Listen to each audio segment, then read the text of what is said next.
This story is truly sad. We're telling you the story of Jeanette Schoon, whose photograph you already see on the board.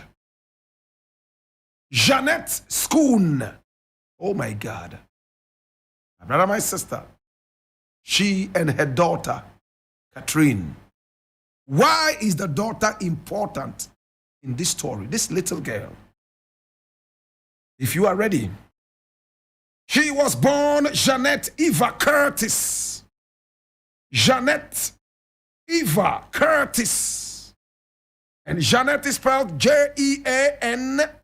Eva is EVA. Curtis is Curtis. Jeanette Eva Curtis. But when she got married, she dropped Curtis and picked up the name of the man. So she became Jeanette Eva Schoon. My brother, my sister. She was born circa 1949. In fact, she was born in Cape Town, in the former Cape Province. And she was elected as vice president of the anti-apartheid National Union of South African Students in 1972. In 1972, our heroine was only 23 years. In fact, as a student, she was fighting against apartheid. And when you look at her, you know that this wasn't a black woman, but she was South African and fought seriously against apartheid. In 1972, she was voted vice president of National Union of South African Students, NUSAS. And then she helped to co-found the Western Province Workers Advice Bureau, a forerunner of the General Workers Union, the following year in 1973. Her brother by name Neville Curtis also became a very prominent student activist, following her example. In 1974, the year Blakk Rasta was born, Schoon moved to Johannesburg. And when she arrived there, she founded what is known as the Industrial Aid Society. And members were encouraged to come there and air their grievances concerning their work and their employment in the hands of white apartheid South Africa. She worked as an archivist as well for the South African Institute of Race Relations.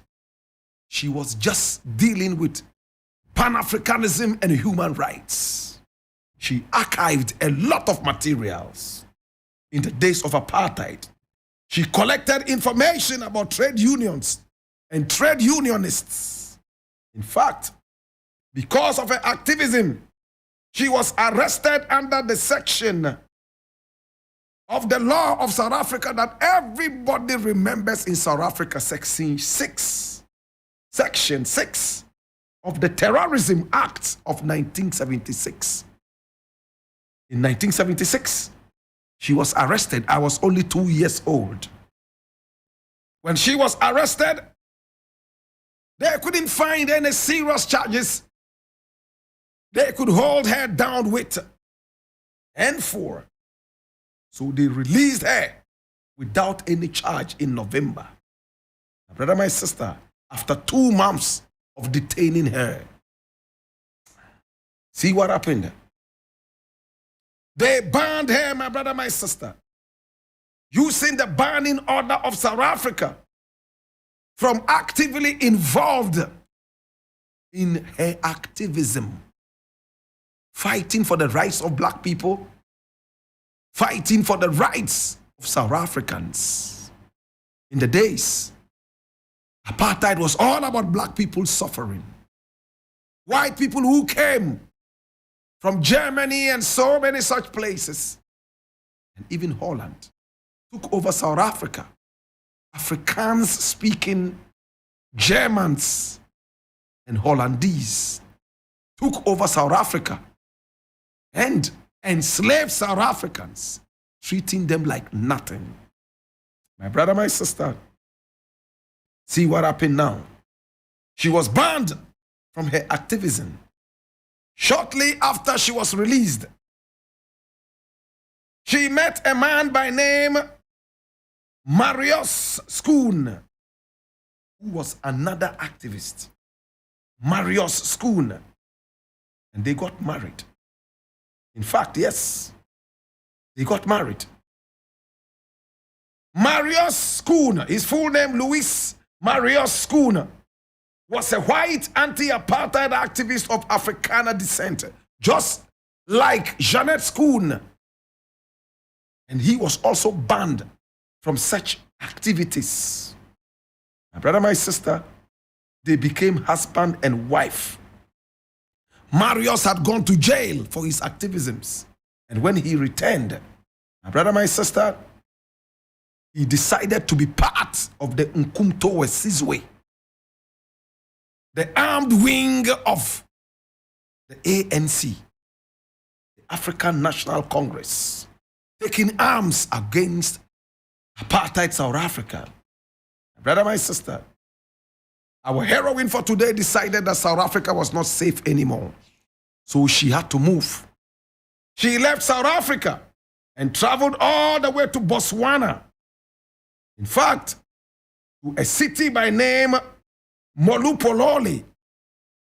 That was where she was, Molopolole, in September 1981.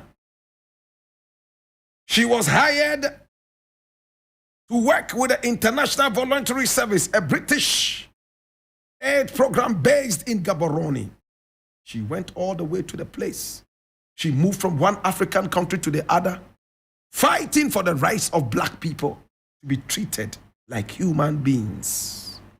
My brother, my sister, in June, 2 years later, in 1983, the Schoons, Marius Schoon and Jeanette Schoon, husband and wife, fled Botswana with their children, fearing an attack by South African security services. At that time, the South African apartheid government had hired a man by name Craig Williamson. Craig Williamson. Producer, find me a photograph of Craig Williamson. Craig is spelled C-R-A-I-G.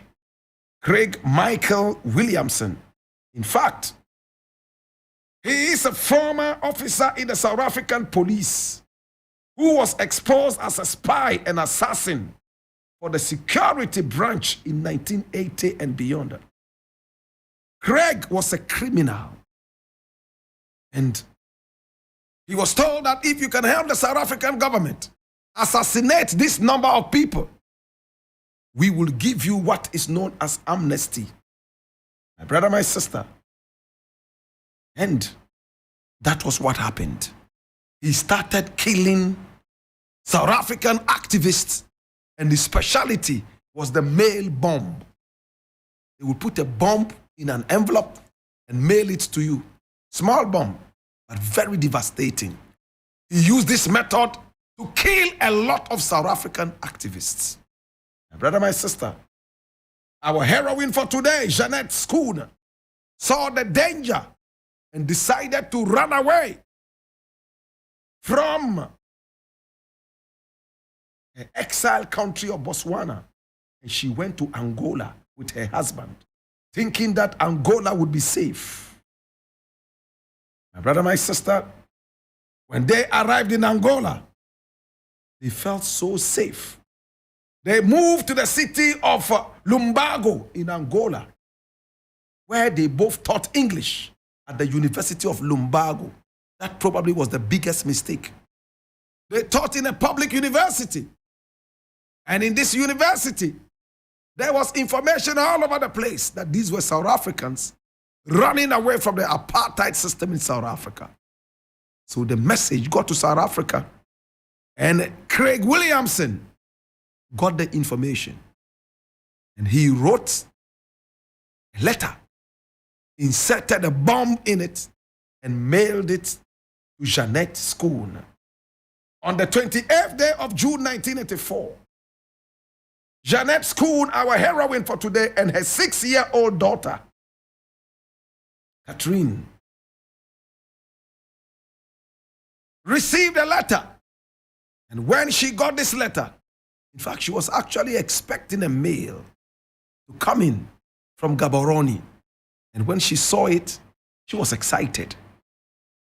She was holding a 6-year-old daughter, Catherine, when she opened the envelope, and it went boom. It killed her instantly with her 6-year-old daughter in their home in Lumbago. My brother, my sister, she died. She died instantly. At the time, Schoon's husband was on a trip to the Angolan capital, Luanda, and that was what saved him. They opened their mails together, and that day, he would have also been part of the bomb attack. He had traveled to the capital, Luanda, with their son, surviving the bombing. My brother, my sister, they decided that they would move out of the place. She was killed. Her daughter was also killed. And during the Truth and Reconciliation Commission, the Schoon family opposed Williamson's application for amnesty, together with the family of Ruth First, who was killed by a letter bomb in similar circumstances in 1982. This one happened 2 years later. The Schoons were represented by George Bezos, who argued, amongst other things, that Williamson had personal reason to resent the Schoons, who had suspected him of being a spy during the years undercover in Nusas in the 1970s. However, Williamson was still granted amnesty in June 2000 with the Truth and Reconciliation Commission finding that the murder was politically motivated. He was never really punished. Today we remember this great black woman, Jeanette Schoon. She was black in heart, black in the blood, black in the DNA, and physically black. My brother, my sister, white South African, who together with her husband, Mario Schoon, fought relentlessly to free South Africa from the chains of apartheid. She died, my brother, my sister, through a letter bomb that ended her life on the 28th day of June in 1984 at the age of only 35. Oh, mommy. Mommy, unyaminko. Oh, mommy. Unyaminko wate. Jeanette Schoon. Oh, why be wate? Me say why be unyaminko. Unyaminko wate. Damre fadue. Biadaka no mu. The family tumbi wate. Me say me no beko. Me no beko wate. Oh, Jeanette Schoon. And now oba. Catherine Schoon. Uninyamenko. Oh, uwe ya. Oh, uninyamenko. In the burden of knowledge, I ask you, now that you know what to do, be an any ole mini oba fe zunda kagane mezaka yide ya pa bango boka ya nufifi ya nyanu kai na wo bana ehu ebe den lele anjima singa be konne lele anjima singa beri. Oh, it's been the African history class, and of course today we've been talking about Jeanette Schoon and her little daughter Catherine, 6-year-old daughter.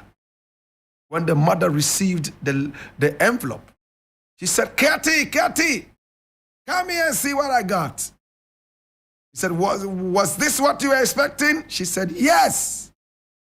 And when the little girl came to the mother, hugging the mother because the letter had finally come, not knowing it was not that letter, The moment she opened it, it went boom.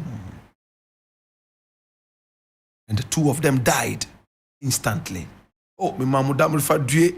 Mi mamudamul fadue. Oh.